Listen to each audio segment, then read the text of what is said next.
FAQ psychoanalysis.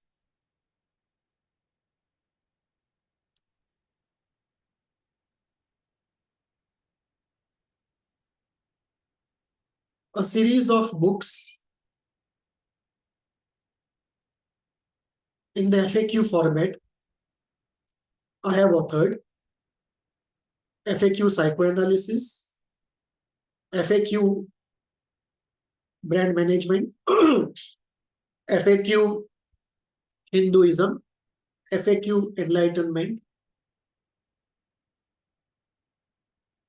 One more important book which is not in the FAQ format. In fact, I have not titled it FAQ, but it is actually in an FAQ format. It is dream analysis. You can also call it FAQ dream analysis. In the FAQ series, I will be reading my books line by line and expand on what has been written in the book. In easy language, I will reflect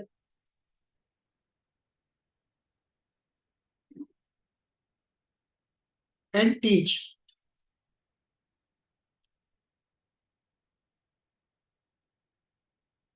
and expand upon point by point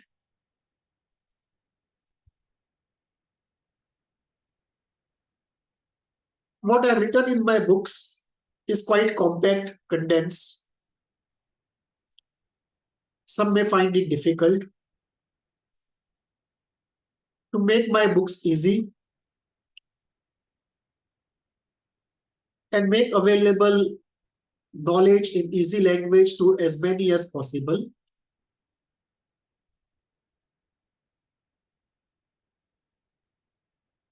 I'll be giving a series of discussions. And the first in the series is the book FAQ Psychoanalysis. If time permits, I'll take up other books also. This book FAQ Psychoanalysis, I will cover in 7 to 10 lectures. This book FAQ Psychoanalysis has a structure where the book starts with what is psychoanalysis, what is psychoanalytic psychotherapy, how is it different from other forms of therapy, what are the special characteristics of psychoanalysis and psychoanalytic psychotherapy. This is chapter 1. Chapter 2 onwards, every chapter takes up one school of psychoanalysis.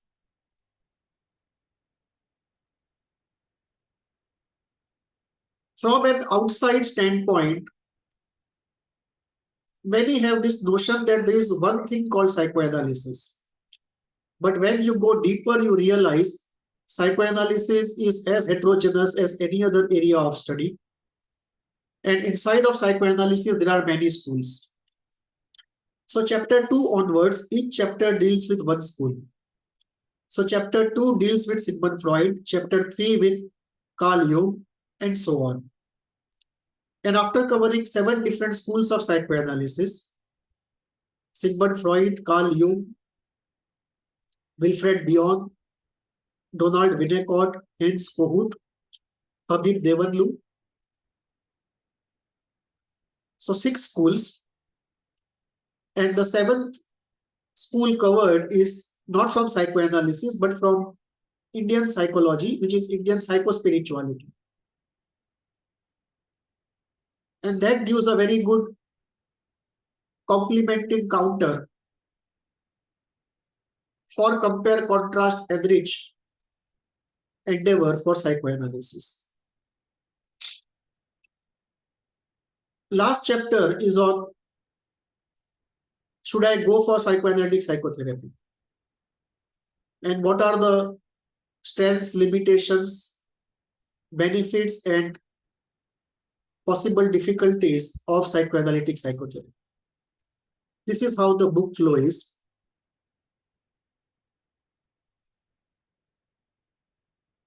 This book has some very good quotations from one of my favorites, Chinese master Lao Tzu.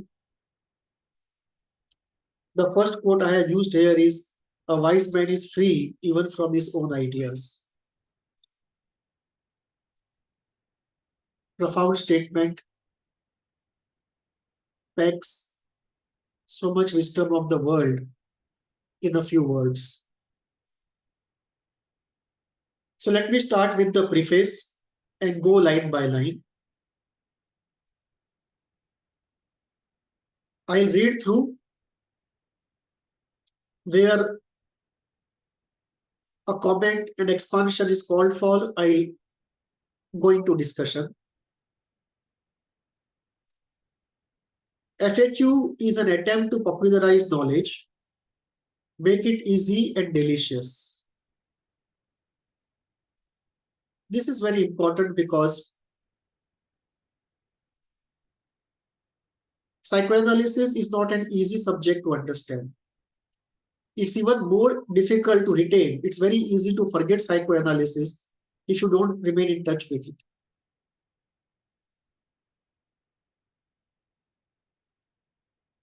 Many have tried to make psychoanalysis easy, but ended up by and large getting into the same rigor and complexity that characterizes psychoanalysis in general. So this book tries to make it easy and delicious as far as it is possible. It is a series of books on variety of subjects, and this on psychoanalysis being first in the series. The FAQ series addresses the desire of many who want to read on a variety of subjects like psychoanalysis, philosophy, management, and religion, but who don't find the existing, who find existing scholarly books too difficult. FAQ series offers knowledge in a simple format of short questions through which the reader is initiated into a complex subject. So the first book that we are starting with, FAQ Psychoanalysis, in simple language explains 6 schools of psychoanalysis and some schools of Indian psychospirituality, which otherwise are very difficult. It takes years to be clear about one school, and this book enables you to get clear about 7 different areas in a short period of time.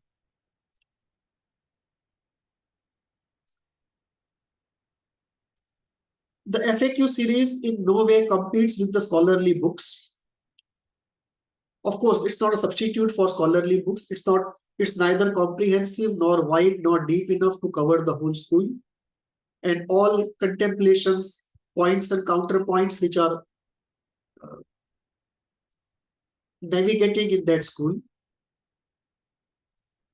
Any book of this type naturally will have limitations of the scholarly front, on front of comprehension,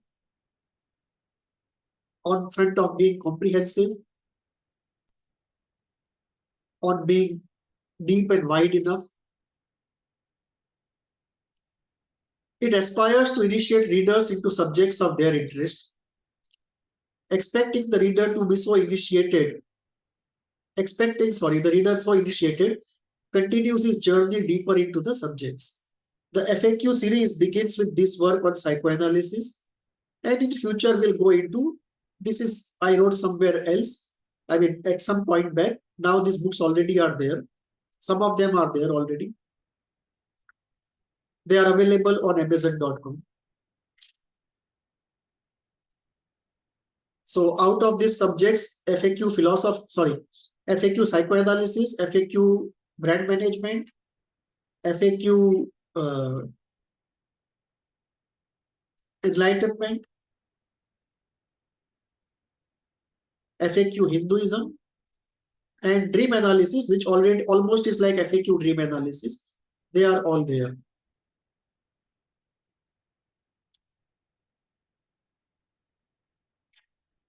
This book deals with subject of psychoanalysis and provides a general perspective and an entry into 7 important schools. I should correct here. 6 of psychoanalysis, and then not a school but a complete area of Indian psychospirituality.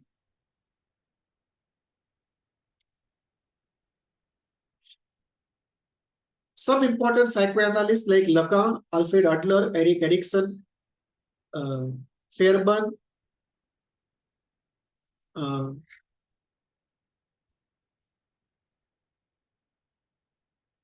Belin,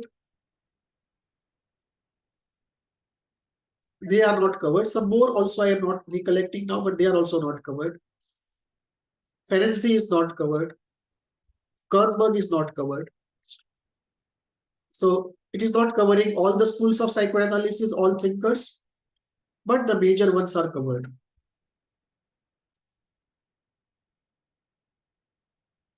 With all the limitations, the book provides a perspective on psychoanalysis.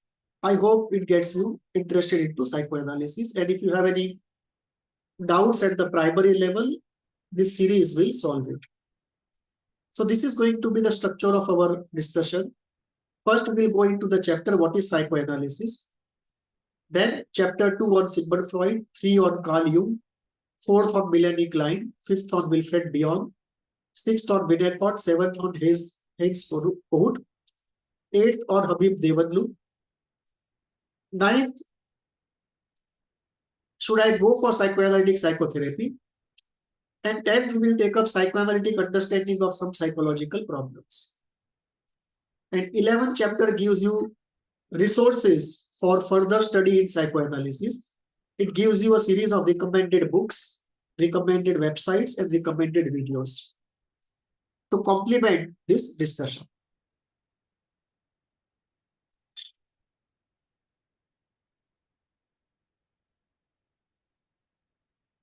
Chapter 1, what is psychoanalysis? The journey of 1,000 miles has to begin with a single step, Lao Tzu. This book has many quotations from my favorite, one of my favorite masters, Lao Tzu. We start with the first question of the first chapter. When did psychoanalysis come into existence and what is it? Psychoanalysis is an area within psychology. You can divide psychology into many areas, like sports psychology, relationship psychology, positive psychology, and so on. One part of psychology will be clinical psychology. And clinical psychology you can further divide into psychological testing, psychotherapy, and research into the general issues of clinical psychology, or you can also call it model of the mind.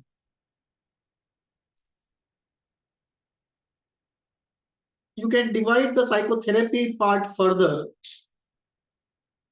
into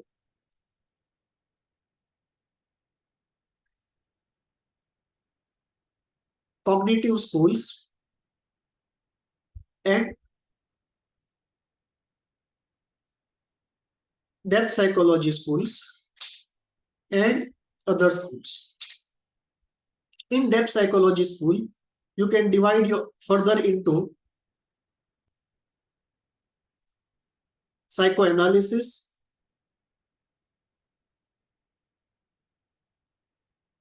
emotion-centered cathartic therapies, EDT, and if you want, you can put ISTDP also separately. And within psychoanalysis, if you go, you subdivide further into the schools of Freud, Klein, Bion, Winnicott, Kohut, and so on. So psychology, different parts of psychology. One part is psychotherapy, sorry, clinical psychology. Psychology, many parts. One part is clinical psychology. In clinical psychology, you can have testing, therapy, and other areas. In therapy, if you go deeper, you can have cognitive therapies, depth psychology therapies, behavioral therapies, existential therapies, and other therapies. And if you go deeper into the depth psychology part, you have psychoanalysis, EDT, ISTDP, emotion-centered therapies, other cathartic therapies. So psychoanalysis that way is located within psychology. It was founded by Sigmund Freud about 100 years ago, 1886 to be more exact. And the core belief that sets psychoanalysis apart from other schools of psychotherapy and other schools in clinical psychology is psychoanalysis believes in the existence and primacy of the unconscious mind. Psychoanalysis believes that there is, if you look at the human mind, there is a conscious part and an unconscious part. And the unconscious part is much bigger, far more powerful, and far more significant in determining mental health or pathology. And therefore, the primacy and significance, first is the belief in the existence of unconscious, and two, the primacy and significance of unconscious in determining health and pathology. These are the core founding beliefs of psychoanalysis, which sets it apart from other schools of clinical psychology, other approaches of psychotherapy.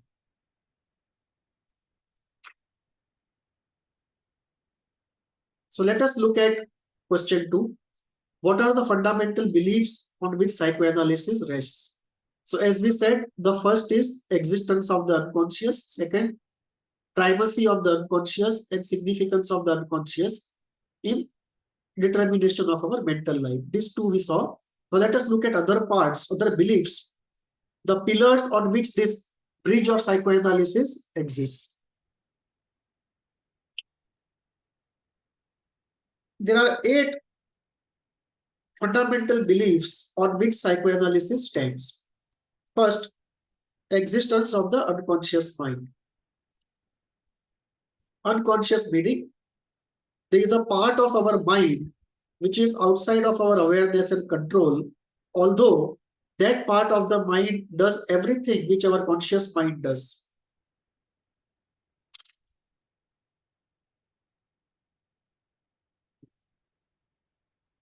In the unconscious mind, thinking, feeling, desire, morality, immorality, everything is in operation. Exactly like in the conscious mind. Just that the unconscious mind is far bigger, far more powerful, and far deeper than our conscious mind. So the first belief on which psychoanalysis rests is existence of the unconscious mind. Second, the primacy of unconscious. Unconscious being more important than the conscious. Third, belief that psychopathology is rooted in the unconscious mind. That it is not enough to do cognitive work with the conscious mind to heal pathology. And this is very common. When you start doing cognitive work, after some time, cognitively speaking, logically speaking, the patient knows everything that you have told him, and there's nothing more for you to say. But despite knowing all the right things in the world, the pathology has not gone. The person has become more knowledgeable about it, but he is not free from it. So knowledge does not necessarily end suffering.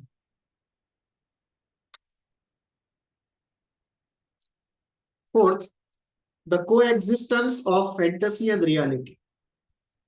What it means is that human mind, any human mind, is engaged with reality and fantasy.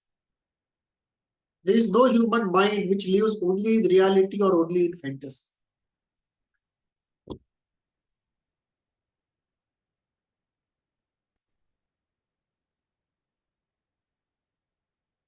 There is a proportion in every mind about reality and fantasy. If you lose touch with reality, or if reality proportion goes very low, you get into psychosis. You are in grip of fantasy. If the proportion of fantasy goes very low, you become like a robot, a logic machine, and very soon you don't find any juice, motivation, or happiness in life. It's a boring life, the myth of Sisyphus. Fifth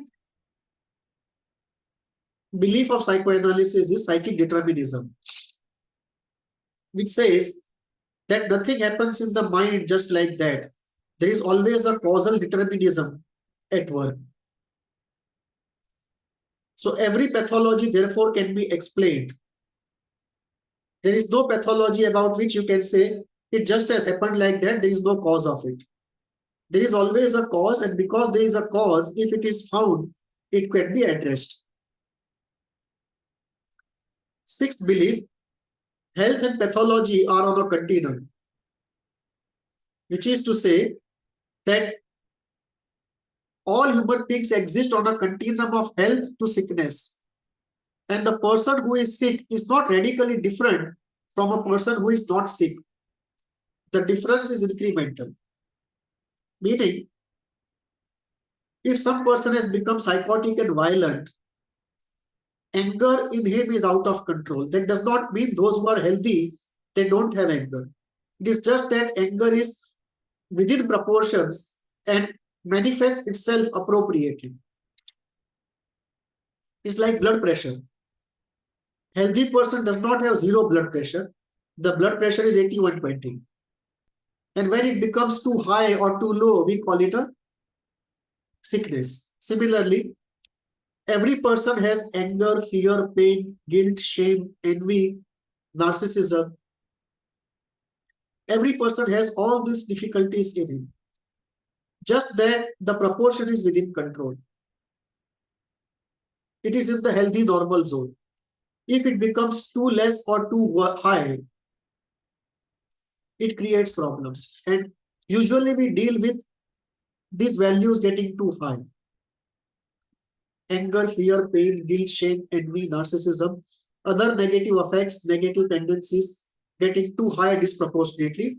That is where we start diagnosing that as sickness. So it is on a continuum. Everyone has everything, just that healthy people have everything in a healthy proportion and sick people have it in a disproportionately high or sick proportions.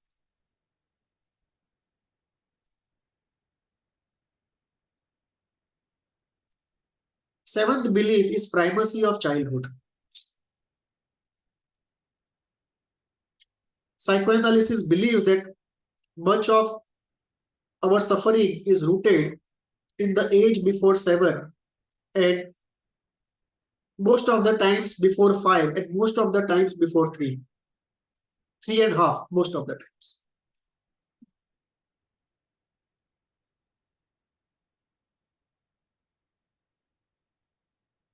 In fact, pathology builds on. So if there is a problem in 0 to 6 months,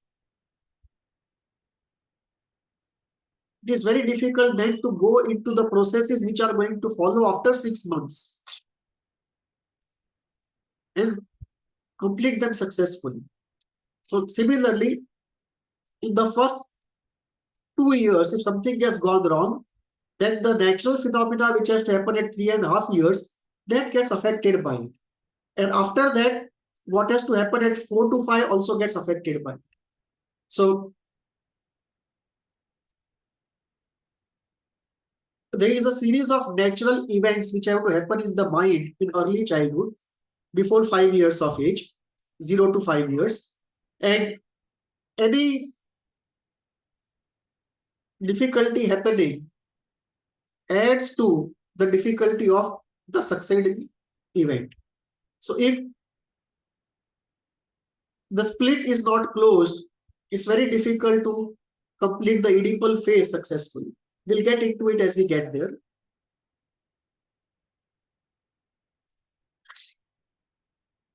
Eighth belief, significance of dreams, slips of tongue, slips in writing, and free association. These are our entry points into the unconscious mind, because the question will be, how do you get an entry into the unconscious mind if by definition it's outside of awareness and control? So the unconscious leaks out in dreams, in day fantasies, in slips of tongue, slips of writing, slips of listening, in free association, in art. And this leaking out of the unconscious is the way we start getting access to the unconscious. And therefore, one of the most important aspects in psychoanalysis is dream analysis. Sigmund Freud used to call it the royal road to the unconscious, the road of dream analysis. So these are the 8 pillars on which psychoanalysis as an edifice stands. Existence of unconscious, primacy of the unconscious, determination of psychopathology in the unconscious, coexistence of reality and fantasy, psychic determinism, health and pathology on a continuum, primacy of childhood. It is not primary, it's primacy, sorry. Primacy of childhood, significance of dreams, significance of slips, free association, art. You can also do it by hypnosis. Hypnosis also is one way where the unconscious leaks out. Psychedelics also is an area. Some psychedelic substances also enable leaking out, voluminous leaking out of the unconscious.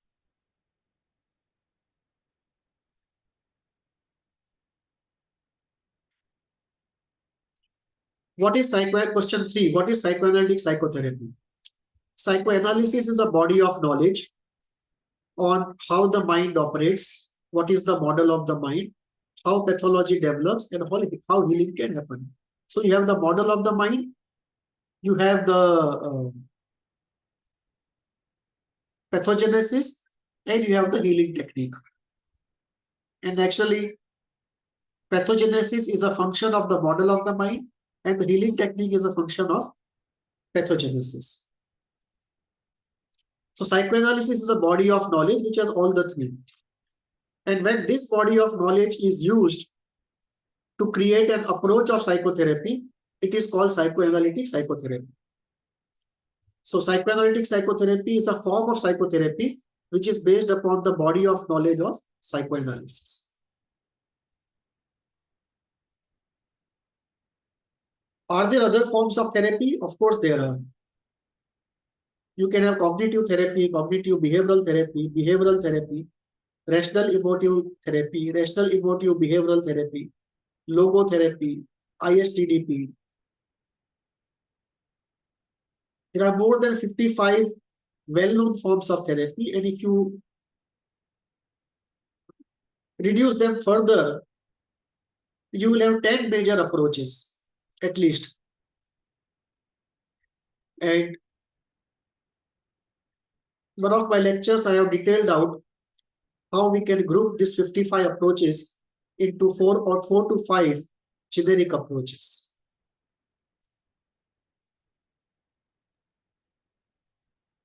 Question 4. What is the difference between psychoanalysis and psychoanalytic psychotherapy? First is, psychoanalysis is a body of knowledge. Psychoanalytic psychotherapy is an approach of therapy. Psychoanalysis is the mother body of knowledge, and psychoanalytic psychotherapy derives all its insights from psychoanalysis. Psychotherapy based upon psychoanalysis is called psychoanalytic psychotherapy. Psychoanalysis can be used in 2 different ways. In fact, 3 different ways. You can divide the use of psychoanalysis into 3 different ways. First, okay, let me go in a different classification. You can divide psychoanalysis into 2 different uses of psychoanalysis into 2 different groups. clinical use of psychoanalysis and non-clinical use. In non-clinical use, you can apply psychoanalysis to film analysis, art analysis, analysis of management, history, music. You can use psychoanalysis for analyzing any social science or any science in humanities. That is an intellectual use of psychoanalysis, a non-clinical use of psychoanalysis. And the second use of psychoanalysis is the clinical use of psychoanalysis. And in clinical use of psychoanalysis, we can use it for psychological testing, or we can use it for therapy, or we can use it for self-analysis. So clinical use you can have for psychological testing, where you can generate psychological tests based upon psychoanalysis. All projective tests, very popular, of some of which are ROSHA, MBTI,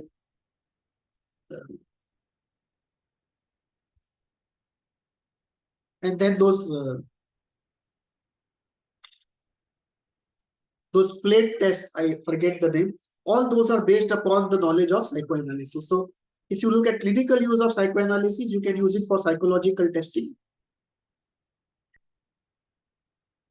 or you can use it for psychotherapy, or you can use it for self-analysis. Now, what is the difference between use of psychoanalysis for psychotherapy and self-analysis? Those who wish to use psychoanalysis for self-knowing and self-transformation, they can come to psychoanalysis and look at two different options.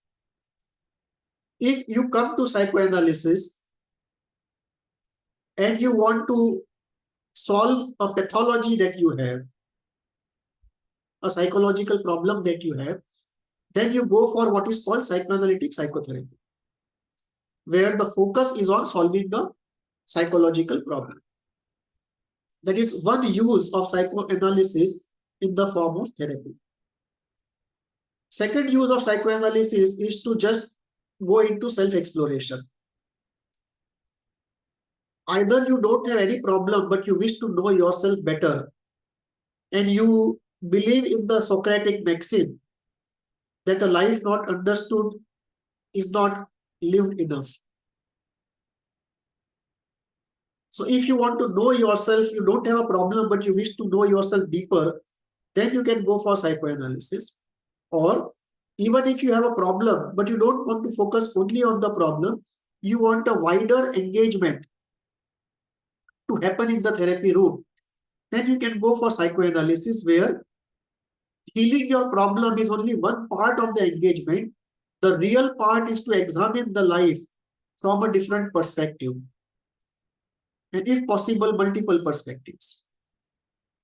So psychoanalysis usually is a more open inquiry, a more multi-vantage point inquiry, a more multi-vantage point contemplation, a deeper and often non-directional exploration of the inner world. Whereas psychoanalytic psychotherapy is more focused, relatively narrow,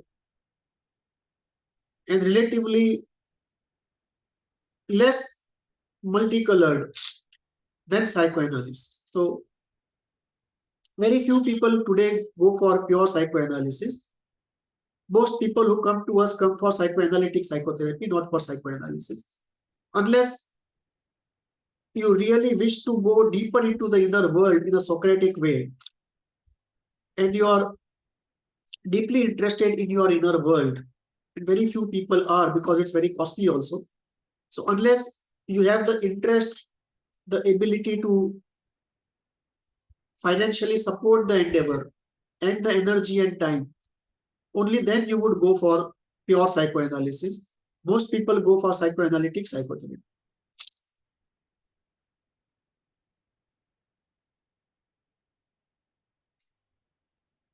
Question 5. What is a complex? How it is involved in psychopathology? How does healing happen?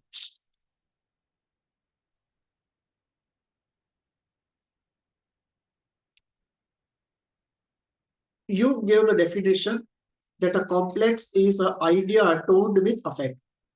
So there is an idea at the center and surrounded by affect, and the idea and the affect are joined together by some bond. And there is internal cohesion within the idea and within the affective zone.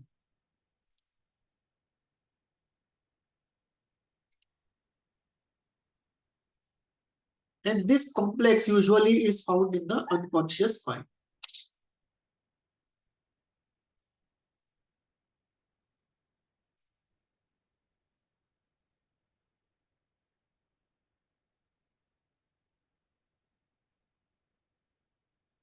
Take an example from Sigmund Freud.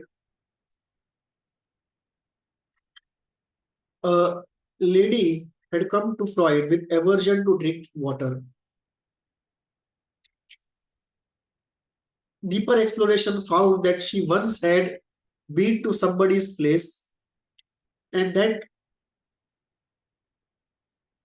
lady was not there in the room. So she sat in the room, in the living room, and there was water kept, and the dog came and licked at the water and went away. Then the lady came and offered the guest the water. She did not know that the dog had licked the water.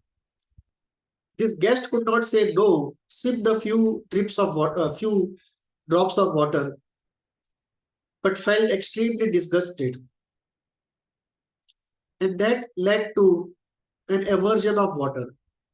So the idea that a dog licking the water is disgusting, and the effect of disgust came together. And this created a complex in the mind of the person. We can also talk about Oedipus later on, we'll talk about it. That there is a desire, an idea, and related to it are affects. And the whole thing is repressed. Now, can the idea and the affect be separated? Yes, it can be.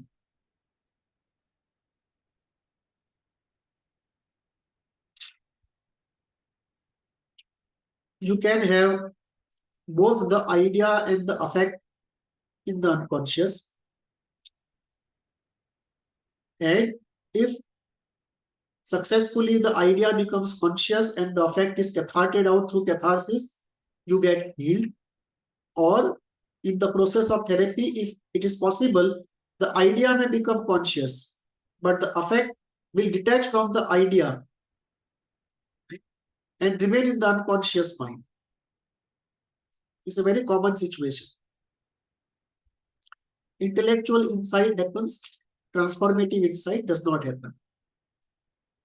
And then if this happens, the idea becomes conscious, but the affect remains primarily unconscious, then only partial relief happens, 5 to 10%, at the most 15%, that's it.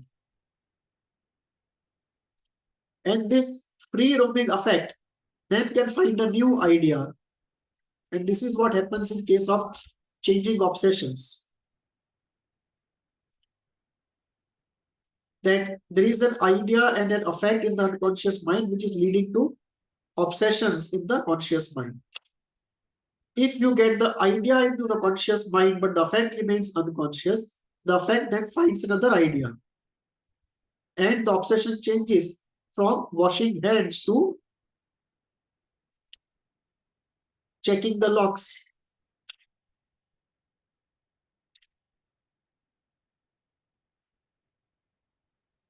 So this is what is seen here.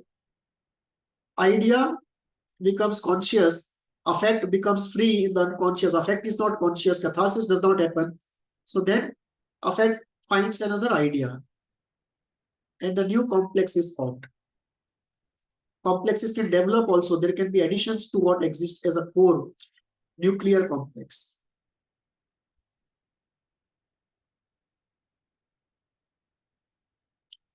Question 6. What is the general model of the mind which most schools follow? Every school in psychoanalysis has its own understanding of how the mind operates. how pathology develops and how to heal. But the general model everyone follows is this, that the mind can be divided into two parts, the conscious and the unconscious. The two are separated by a repression barrier. There is a downward force of repression which keeps the content of the unconscious in the unconscious. And this force of repression has both sides to it, beneficial side and a pathological side. This generic model is common to all schools of psychoanalysis. The difference will be in by which process are the entities in the unconscious mind formed, what are these entities, and how they create pathology, and therefore how to heal.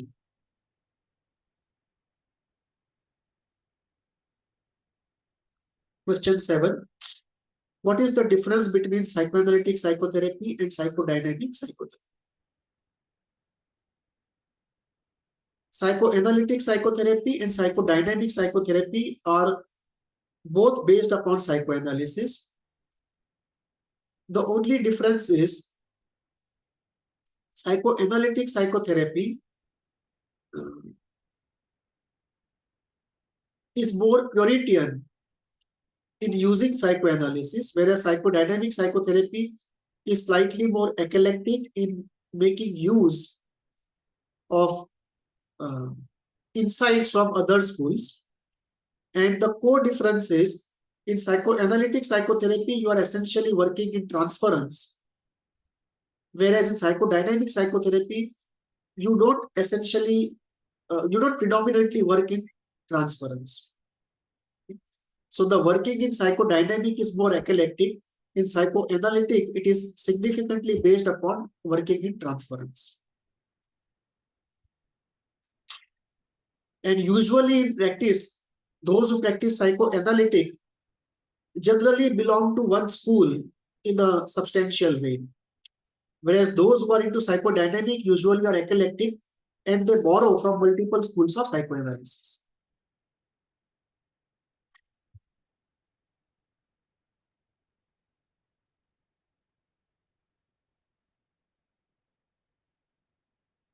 Let us take a break in the second session. Go ahead from question number 8.